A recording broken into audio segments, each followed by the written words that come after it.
Menurut cerita Wayang Purwa, ini terjadi ketika pada suatu saat Batara Guru bertamasya bersama istrinya Dewi Uma, menunggang Lembu Andini mengarungi angkasa. Di atas Nusa Kambangan dalam keindahan pemandangan senja hari, Batara Guru tergiur melihat betis istrinya. Ia lalu merayu Dewi Uma agar mau melayani saat itu juga di atas punggung Lembu Andini, tetapi istrinya menolak. Selain karena malu, Dewi Uma menganggap perbuatan semacam itu tidak pantas untuk dilakukan. Karena keinginan Batara Guru tak tertahankan lagi, akhirnya jatuhlah Kama benihnya ke samudera. Ketika itu juga air laut bergolak hebat. Benih Kama Batara Guru menjelma menjadi makhluk yang mengerikan. Dengan cepat makhluk itu tumbuh menjadi besar. Ia menyerang apa saja, melahap apa saja. Untuk meredakan kekalutan yang terjadi, Batara Guru memerintahkan beberapa orang dewa membasmi makhluk itu. Namun dewa-dewa itu tak ada yang mampu menghadapi makhluk tersebut. Mereka akhirnya bahkan lari pulang ke kahyangan. Makhluk ganas itu segera mengejar para dewa sampai ke kahyangan Suralaya, tempat kediaman Batara Guru. Setelah berhadapan dengan Batara Guru, makhluk itu menuntut penjelasan. Ia anak siapa? Untuk kemudian minta nama dari ayahnya. Batara Guru yang maklum keadaannya segera memberitahu bahwa makhluk itu adalah anaknya yang terjadi karena Kama salah. Batara Guru memberinya nama Kala dan mengangkatnya sederajat dengan dewa, sama dengan anak-anaknya yang lain. Dengan demikian ia bergelar Batara Kala. Setelah mendapat nama, Batara Kala lalu minta diberi istri dan tempat tinggal. Kebetulan saat sebelumnya Batara Guru dan Dewi Uma baru saja bertengkar, sehingga mereka saling mengutuk.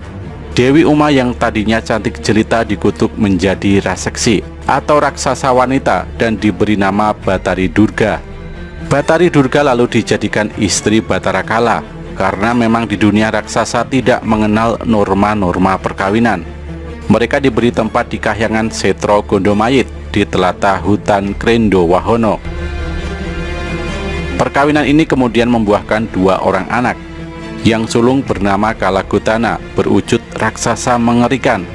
Sedangkan anaknya yang kedua bernama Dewasrani yang tampan. Selain yang 2 itu, dalam beberapa lakon carangan, mereka masih mempunyai beberapa anak lagi.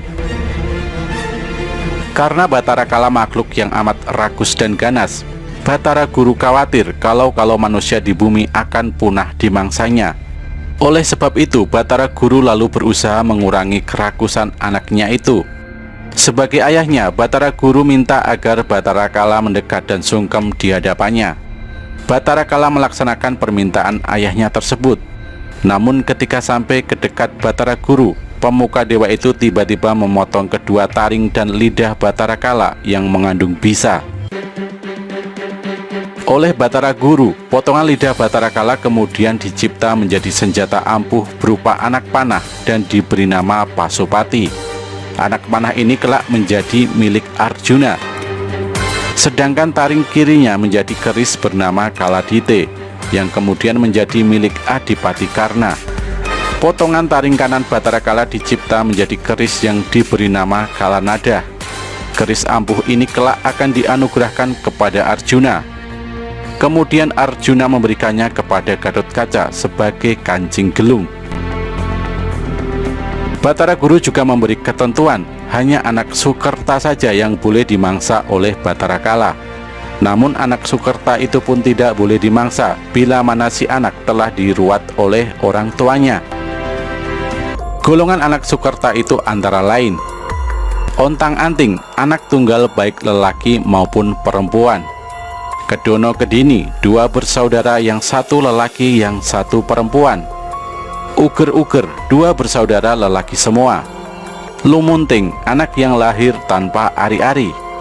Sendang Kapit Pancuran, 3 anak, yang sulung laki-laki, yang tengah perempuan, dan yang bungsu laki-laki. Pancuran Kapit Sendang, 3 anak, yang sulung perempuan, yang tengah laki-laki, yang bungsu perempuan. Kembang sepasang, 2 perempuan semua. Sarimpi, 4 orang perempuan semua. Pandawa 5 orang lelaki semua, Pandawi 5 orang perempuan semua, Pandawa ipil-ipil 5 anak, 4 perempuan yang bungsu lelaki. Untuk menghindari jadi mangsa Batara Kala harus diadakan upacara ruatan. Maka untuk lakon-lakon seperti itu di dalam pedalangan disebut lakon murwakala atau lakon ruatan. Di dalam lakon pedalangan, Batara Kala selalu memakan para Pandawa karena dianggapnya Pandawa adalah orang ontang-anting. Tetapi karena Pandawa selalu didekati titisan Wisnu yaitu Batara Kresna, maka Batara Kala selalu tidak berhasil memakan Pandawa. Batara Kala sebagaimana halnya golongan dewa dalam pewayangan lainnya tidak pernah mati. Pada zaman pemerintahan Prabu Jayabaya di Kediri, Batara Kala yang menjelma di dunia sebagai Prabu Yaksadewa membunuh Anoman. Pada wayang Bali, Batara Kala menjadi repertoar satu-satunya dalam pergelaran wayang Sabuh Lengger. Sedangkan di Pulau Jawa, lakon tersebut dinamai Murwakala.